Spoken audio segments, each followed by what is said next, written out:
condemn me. But give your verdict now!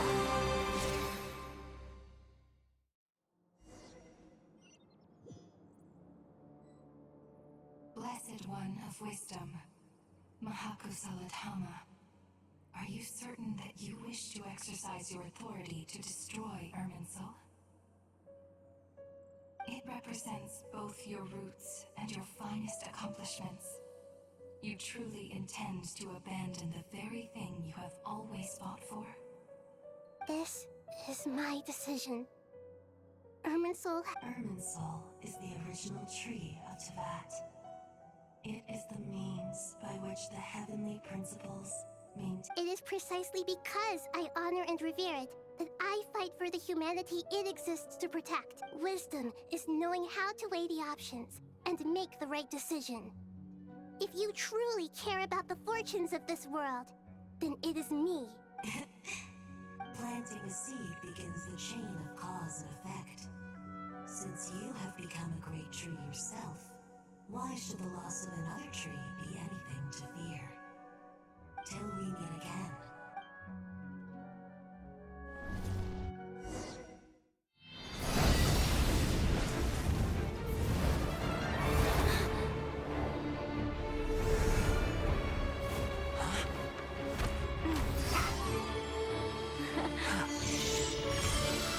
The first flame. The pure, cleansing fire.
Shall we? Where were we? I was suggesting that you needn't perform when signing a contract. You're only sitting here because your bank demanded an evaluation of the trustee. So you told a story about a young scholar from a merchant family in Sumeru? I told a compelling tale, didn't I? The post-expulsion story is far more captivating. The human experiments or the elixir of immortality? The part where you die. Ah, yes. My favorite part. The 35-year-old Segment thought of himself as Dottore, reserving the name Zandik for the original specimen. Of all the Segments, he was the most selfish. After his expulsion, Dottore searched for a new direction. He joined the Fatui, studied Elazar in great depth, secured resources. He was rather fortunate in his career. Zandik turned to Conrian technology and successfully created his segments. But this was not immortality. Even with backup segments, his body would still age. Still, thanks to Snezhnaya, Zandik found the ideal base for his experiments. Then a perfect partnership materialized at a crucial moment. The year that both parties realized they needed more time. Fortunately, Zandik succeeded. In a miraculous turn of events, he gained the extra time he needed. I seem to recall it differently. All right, it's true. No matter how much elixir he took, Zandik remained human and continued to age.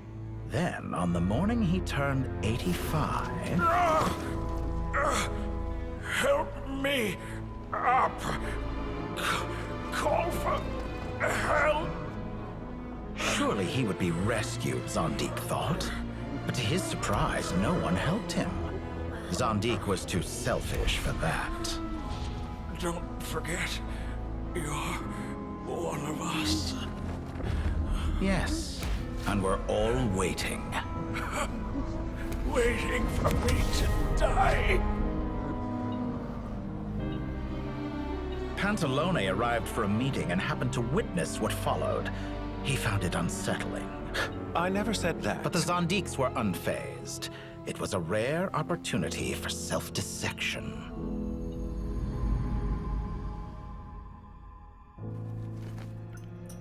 What does all that have to do with you depositing your data at Northland Bank? It has made me cherish my time in this world all the more.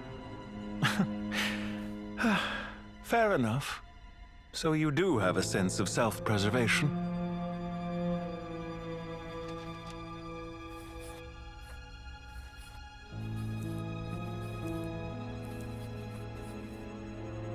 What do you mean?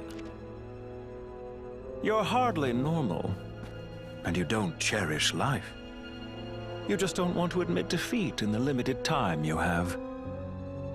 Even so, don't I deserve an interesting ending? I'm counting on it.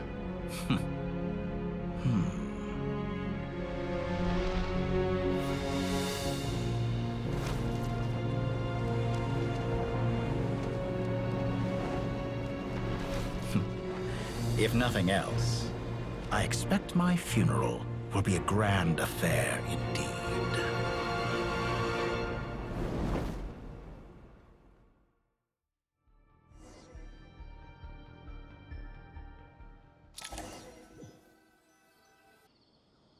What a magnificent fire. In Snezhnaya, we light fires to ward off the cold. Fire, it seems, is antithetical to ideas such as cold, frozen, and unchanging. Perhaps it has always been that way. From the beginning, fire has been used to drive away wild beasts and warm the body and mind. You could say it's a form of treatment. One that cures the human heart of mortal fear. Mortal fear? Something you haven't been acquainted with in a long time, by the sounds of it. Whereas you, I'm sure, must know the feeling quite well indeed. I remember when we first discussed the elixir of immortality, you claimed that extending your lifespan was about buying more time. But was that really the truth? You fear the prospect of dying a wretched end in this world, don't you? Of course I do. I'm only human, after all. And while you may have forgotten it, you cannot deny that you too were once human, Dottore. I do not believe that there is no such fear in your heart. Perhaps you are right. But I abandoned it long ago and devoted myself to my experiments. I have felt no fear since. From the very beginning, I never thought you could win this game. But still you came. Contract in hand, to honor our agreement. Because I am a reputable partner. And as we have discussed, experiments are about more than results alone. The process is equally important. I have come here and completed my creation, and I do not regret my decision. I'm afraid your journey ends here. After I die, there will be no one to make the elixir of immortality, and your remaining stock will only last a few more years. How then will you prove that you didn't perish in this incident alongside everyone else? When I feel optimistic about market environments, I never forcibly adjust them. They have their own direction. And I myself am one such environment. I have been quite particular about many things in my life. But where the manner of my death is concerned, I choose not to be. You make yourself sound so magnanimous. Oh, but I am. And I hope you will be too. It may have been a long time since anyone told you this, Dottore, but I recognize that you are a truly rare talent. Ha! I can see it.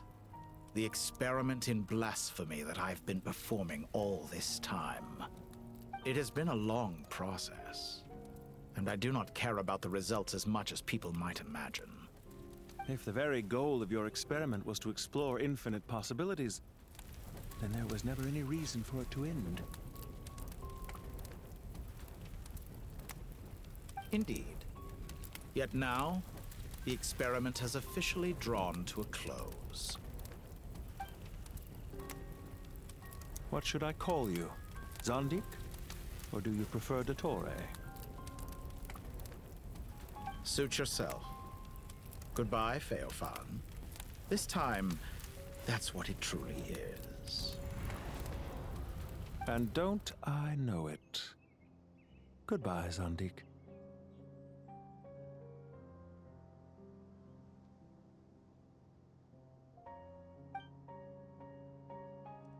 I could have carried out many more experiments, but to me, Lord of Dendro, this outcome is certainly not the worst. I believe you. But unfortunately, this is where it all ends for you. This experiment does not belong to you, nor do any of the results. Experiment. It sounds like you're trying to outdo me in my own field. Wisdom is conveying information in terms that people can clearly understand. You know exactly what I mean. Indeed. I can see no further outcomes. Ha. You have a formidable mind, and you are braver than I thought. Setting fire to the very thing your survival depends on. Your previous threat was empty, but this time, it is real. When necessary, wisdom can be as fierce as an inferno. Some of the flames that incinerate you come from within yourself. Perhaps you are right. You see what lies at the bottom of the human heart, and that is your wisdom. Here is where your journey comes to an end. All that is yet unknown belongs to those of us who will carry on living. It seems I have unwittingly been your arch-enemy all along. But now, it's all over. I do not deny your intelligence. But what you refer to as experiments, I would never describe in those terms. They are events that take place in the real world, and they are so much more than mere data. Goodbye. We will never meet again.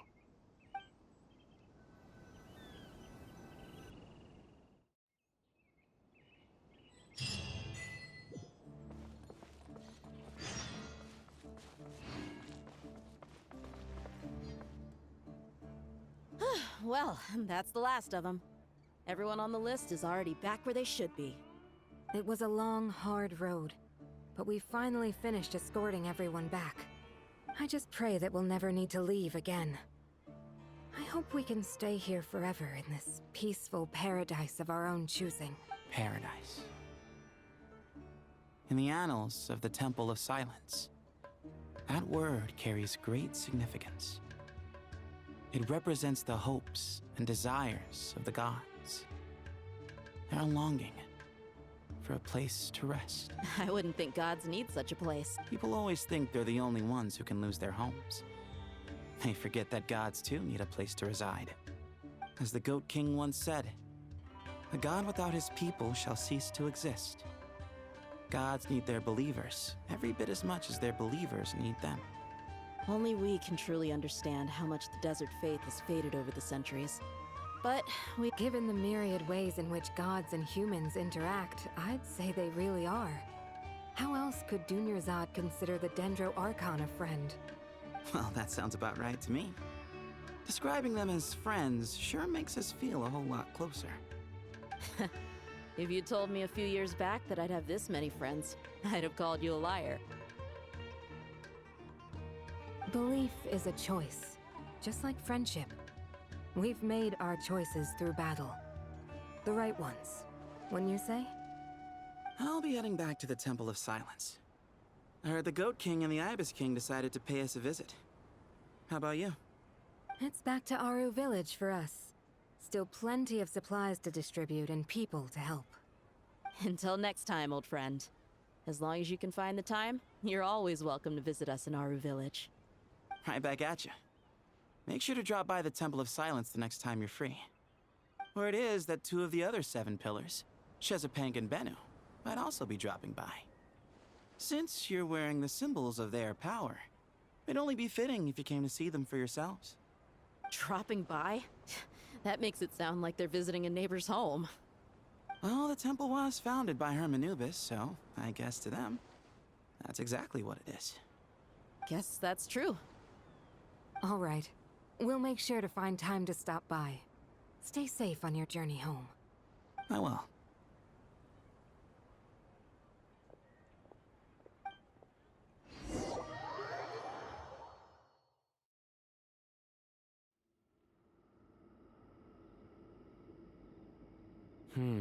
You do have a point. See?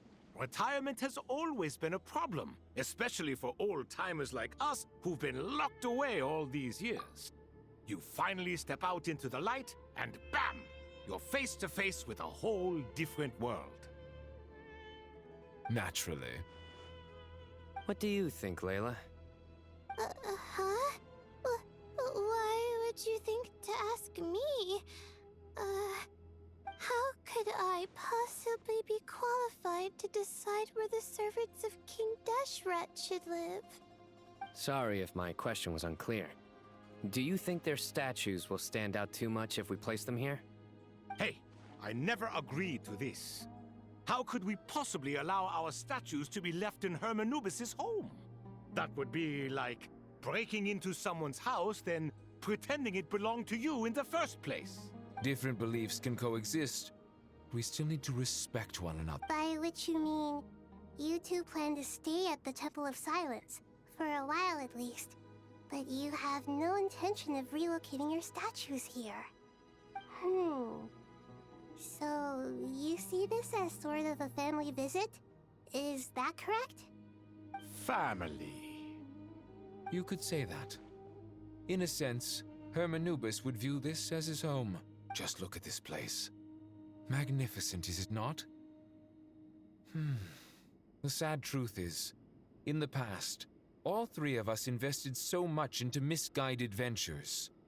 We failed to build what we should have, and wasted so much time instead.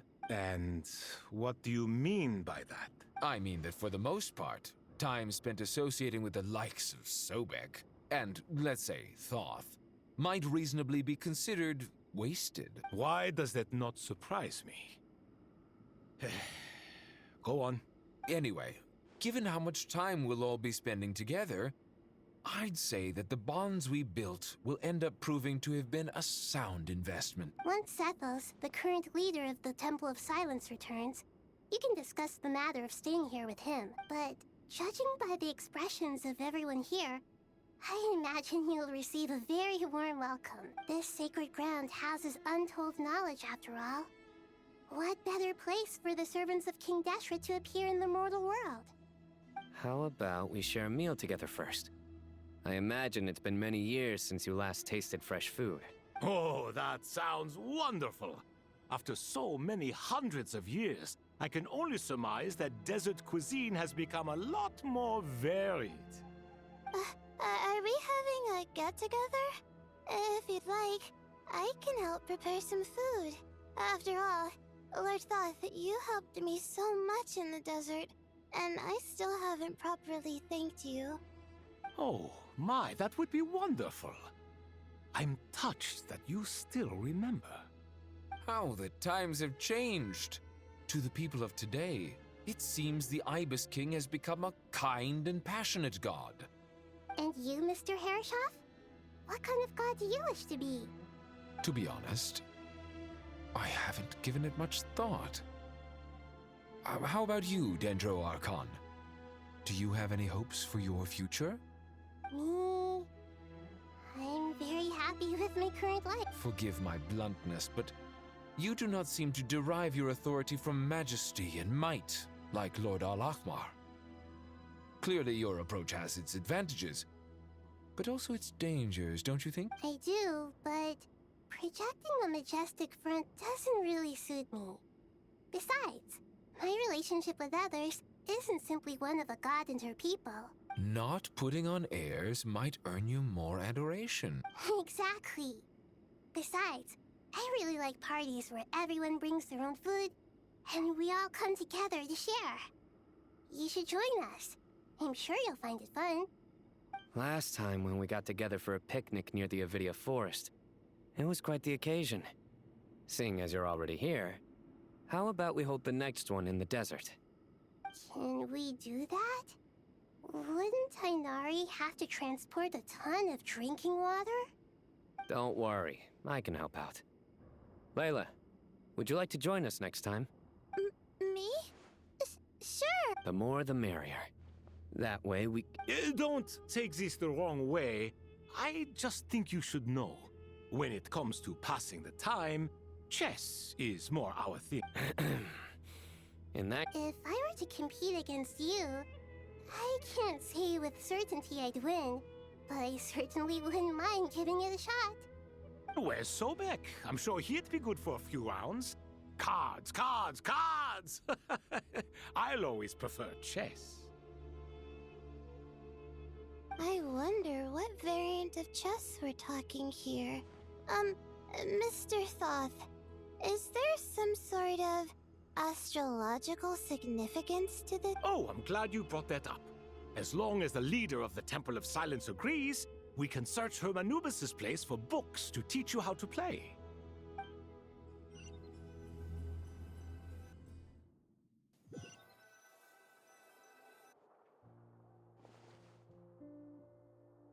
Such devastation visited on Sumeru City. So many houses destroyed or damaged in the fighting. Who could have foreseen this? Look at all of this. It's going to take me forever to tidy up. I suppose living below the academia doesn't always work out to your advantage. I would have thought a little appreciation of my sincerity and effort in helping to clean up this mess might be in order. Helping? Effort? This is your house! Of course you should be putting in the effort! If anything, I'm the one who's helping! So you see yourself as just a helper in this situation. I must admit, I'm rather shocked. If you're trying to say that since I live here too, I have an obligation to tidy up, fine, I suppose I do. Wait a second, stop changing the subject! Nevertheless... In the wake of a great storm, a missing roof is a predictable inconvenience. Can you stop making it seem like I care more about this house than you do? Doesn't it upset you at all to see your home in this state? I won't pretend it's ideal, but that's no reason to be upset. This is the roof over your head, your shelter from the cold. The furniture is scattered, the paintings have fallen off the walls, the windows are shattered. Don't you feel even a little disheartened? The way I see it, these problems are easily solved. Ugh, this is precisely why I hate talking to you about sentimental things. It's like banging my head against a wall. You simply don't understand just how much work goes into making a proper home. It sounds like this is causing you a lot of anguish. You mean the house or the paintings? I mean your sentimentality. Oh, well, yes. But I'd rather not dwell on such things right now. Generally speaking, when anguish becomes the norm, people usually make an attempt to improve their situation. But there are so many people and things in life that are difficult to change. It's not like you can force them. Besides, anguish can be a source of inspiration. And I'm not sure I could break my reliance on it. I'm glad you're able to make yourself think like that. What kind of a response is that? I was stating a profound truth about the very nature of art. Suffering is the cradle of all creation. Even you can't deny that. And I wasn't trying to. I'm just happy for you. Pure and simple. Can't you tell? Happy about what?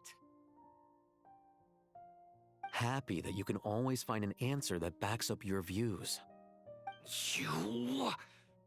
More often than not, life is a process of running into problems and then searching for answers. Yours more than most. Not everyone's so good at justifying things to themselves. It's something that you've been steadily mastering. Huh. What about you, then? What skills have you been mastering lately? Pass me that box. Huh? Okay. You may consider this my progress on the path to mastery. What? Wait a second. Isn't that box mine? Hey, it is! It must have fallen off that shelf! I'll hate them! Those are my paints and inks! Would you like me to put it in your bedroom for you? Huh? I mean, sure, if you don't mind. What kind of progress is this? Does he think he can bribe me? Not that giving me back my own things is much of a bribe. These books on the floor, they're a complete mess. And this one, didn't he say it was an out-of-print collectible? It's completely covered in dust, and some of its pages have even fallen out. Ugh, guess I should help him repair it. This one too. And this one.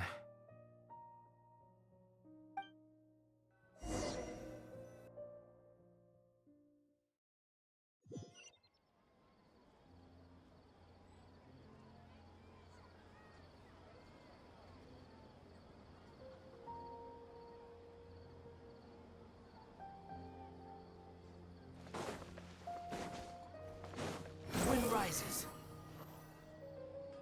Local subter beasts, imported goods, such a bright future ahead. I can picture the Mora just rolling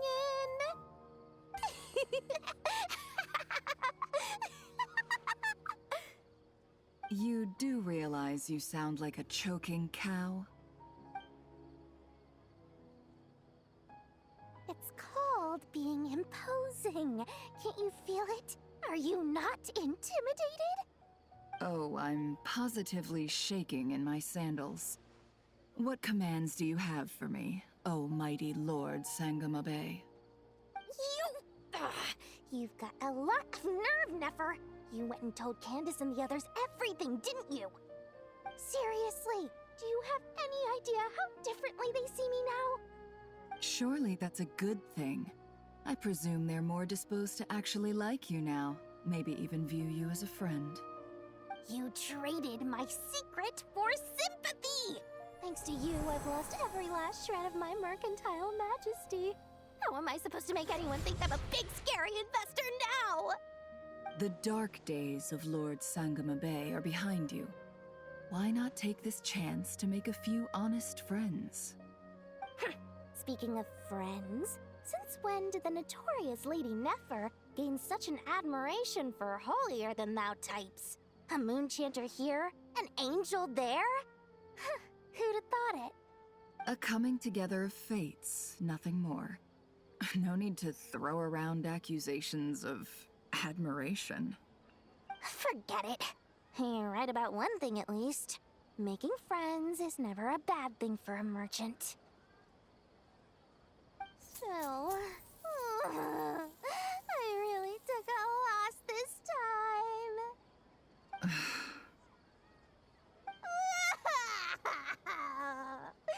I'm trying to see if you're really crying or if those are just crocodile tears. A little birdie told me that when Lord Sangamabe makes money, the tears flow from the center of her eyes. But when she loses it, they flow from the corners. Which is it this time? Ugh, you are so annoying. I'm not talking to you anymore. Nefer! Thank goodness you're here.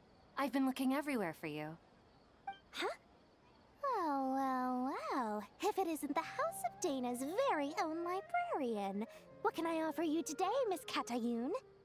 Oh, no. I'm not here to buy. I'm here to bring Lady Nefer a book, and a fascinating one at that. We agreed to meet at the entrance to the mausoleum of King Deshret. One more thing. I bought this copy with my own money. It's not borrowed.